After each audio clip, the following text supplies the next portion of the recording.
Hey everyone, welcome back to the channel.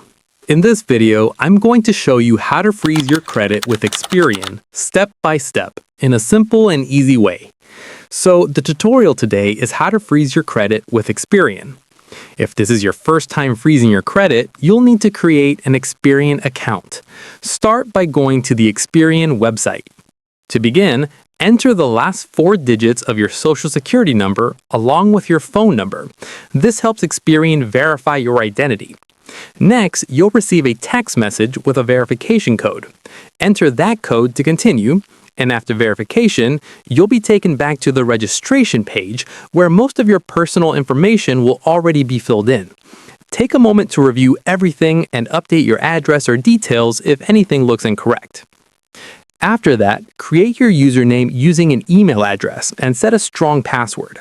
It's a good idea to use a unique password that you don't use for other financial accounts to keep your information secure. Once your username and password are set, you'll be logged into your Experian account. From here, freezing your credit is easy. Look for the credit freeze option and toggle the switch to frozen. Once enabled, your credit report will be locked, preventing new accounts from being opened in your name without your permission.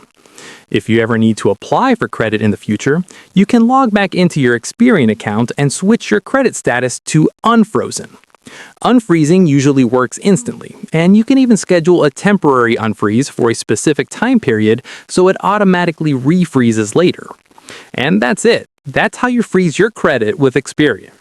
If this video helped you out, make sure to like the video, subscribe to the channel for more credit and finance tutorials, and leave a comment below if you want help with another guide.